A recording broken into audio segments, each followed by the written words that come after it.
Энэ нөгөө яагаад өнөөдөр ингээд энэ ахмадуудын зээл дээр тодорхой хязгаартай болсон бэ гэдэг асуулт байгаа байхгүй. За тэгэхээр өнөөдөр бол яг ингээд бидний хийсэн тооцоо судалгаагаар одоо ахмадын зээлийн нэг удаа тэгэлсэн шүү дээ. За тэрнээс хойш бол бас энэ ахмадын зээл дахиад баг үндсэндээ эн чин зээлийн энэ ахмадын авсан зээлүүд чинь бол баг энэ банкны системд нэлээд тийм энэ зээлүүд дотор их том эзлээд байгаа байхгүй. Гэтэл харамсалтай нь өнөөдөр ахмадууд маань энэ зээлээ аваад яг өөртөө зарцуулж байна уу гэдэг асуудал. Гэтэл харамсалтай нэг судалгаагаар ингээд үзэхээр энэ ахмадууд зээлээр аваад өөртөө зарцуулахгүй өөр хүүхдүүдэд одоо байр байшин авах тийм ээ.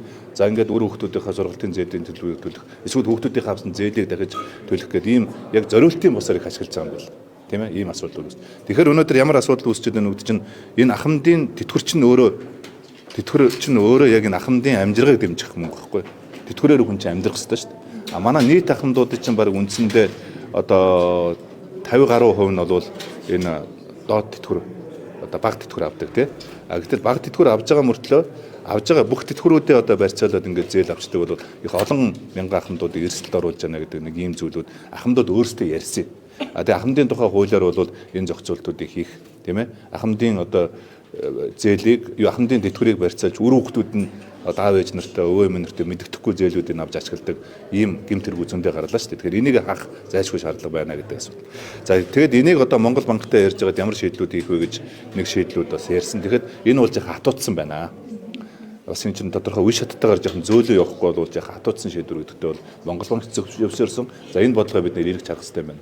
Тэгээ яагаад хатуутсан бэ гэхээр үндсэндээ бол нөгөө юуны амжиргааны доод түвшиндээ тэнцэх хэмжээний мөнгийг тэтгэврээс авч үлдэх ёстой гэхээр бараг үндсэндээ одоо юу гэдэг нь 650 мянган төгрөгийн одоо цалинтай хүн байхад бараг 500 мянган төгрөгөө одоо авч үлдэхдээ 150-аар нэрэн зөрүүгээр нь зээлэл авна гэсэн үг шүү дээ. Тэгэхээр нөгөө яг бүгдэн 100% тэтгэврээ барьцаал зээл авч ясан ахмадуудад бол их хүндрэлтэй тусч байгаа юм байна. За тийм учраас бид нар өнөөдөр Монгол банктай бас яриа зохицуултууд хийгээд ерөөсөө яг тэтгэврийн авж байгаа зээлийн 50%. Тэгээ 50% нь яг өөрт нь зарцуулагдах хэвээр. 50% нь бол одоо 50% дээр барьцаалж одоо зээл авч өөрийнхөө хэрэгцээнд зарцуулах тийм. Өөрийнхөө эрүүл мэнд, өөрийнхөө хүнсэнд тийм ээ. Одоо асаргаа сувилгаантаа зарцуулах энэ хэлбэрээр л энэ зохицуултуудыг хийх хэрэгтэй байна гэж. Энийг бол манай ахмадууд их зөв ойлгох хэрэгтэй. Тэрнээс ахмадуудаа чангалах гэдэг тухай асуудал биш үү? Энд ахмадуудынхаа амжиргааны орлогыг хамгаалах байгаа одоо бодлого ахмадын хуулинд өөрөө ахмадууд маань үсэж байгаа тийсэн ийм заалт. Тэгтээ яг Монгол банкны саяын бодлогын зөвлөлөөр гарсан шийдвэрүүд нь бол жаахан хүндэтсэн байна. Тийм учраас энийг одоо зөвлөё гэдэг шийдвэр маш ойрын хугацаанд гаргая гэж бодож байгаа. Нэгдүгээр асуудал.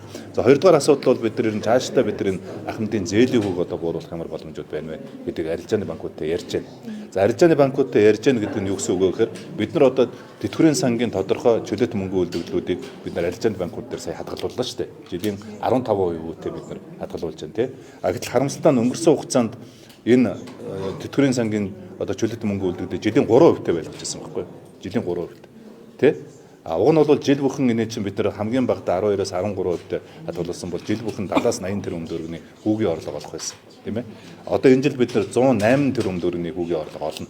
Бид нар сая 700 гаруй тэрбум төгрөгийг одоо Монголын хамгийн системийн 4 том банкнд 15% байршуулж шүү дээ. За энэ хүрээндээ бид нар яг нөгөө манай тэтгэврийн сангийн мөнгийг байршуулж байгаа банкуд дээр энэ банкнаас зээл авсан ахмадууд дээр тодорхой хэмжээнд одоо тэтгэврийн зээлэн дээр хүүгийн хөнгөлөлт өгөөч гэдэг энэ хэлцээрүүдийг одоо бид нараас судалгаа эхлүүлэх гэж бодож байна тийм.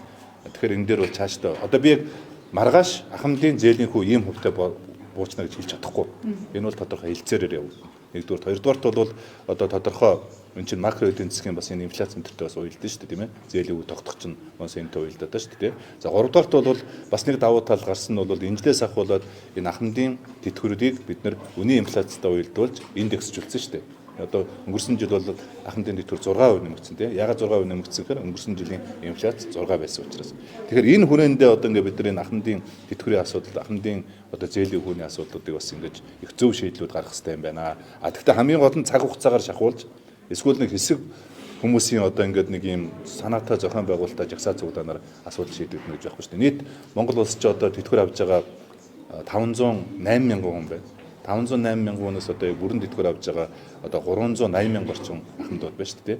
Энэ ахмадуудынхаа нийт ахмадуудынхаа одоо эрх ашигыг хамгаалах, амжиргааг нь хамгаалах одоо ийм л бодлого, төрийн бодлого явж байгаа учраас энэ ахмадын холбоо, Монголын ахмадын холбоо гэж байгаа шүү дээ. Монголын ахмадын холбооноос нь өөрөөс нь ирсэн одоо үндслүүдийг, шаардлагуудыг бид нар хүлээж авч хийж байгаа л ийм л зохицуулдаг байгаа байхгүй.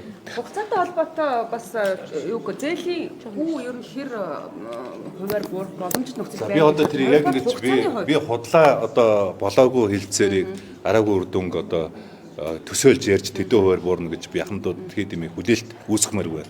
Энэ хилцээрийг бид нар одоо Монгол банкаар дамжиж саяын миний хэлсэн одоо манай тэтгэврийн одоо сан дээр байгаа чөлөөт мөнгө үйлдвэрлэлийг жилийн 15% авж байгаа энэ банкудтай эхэлж бид нар энэ хилцээрүүдийг хийн. Ингээд тодорхой би үр дүнд хүрэх болов гэсэн. Ахмадуудын насжилт бас уртсаж байна гэж ахмадуудын зүгээс ярьдаг. Тэгээд энэтэй холбогдуулаад зээлийн хугацаанд нь ер нь бас эргэж харах боломж байгаа юм.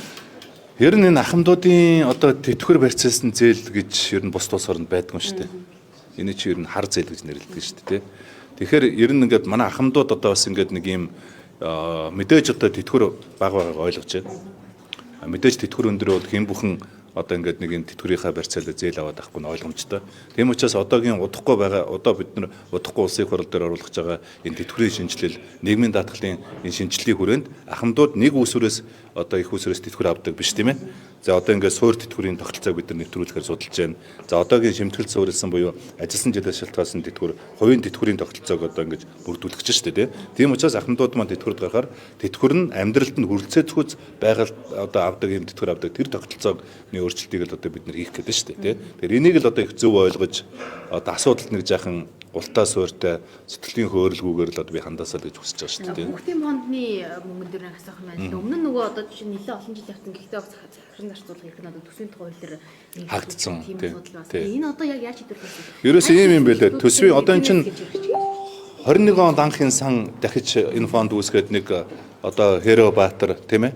За Отхон Баатар за ингээ жүжигчин Ундрмаа ингээд нөгөө Sound of Mongolia-ийн даймаа энэ төргээд энэ хідэн одоо хүмүүсийн санаачлагаар энэ сан орон даяар анх бий болоод тэгээ манай ард иргэдийн одоо юугаар болвол хандвар 2 орчим тэрбум төгрөг цугласан юм байлаа.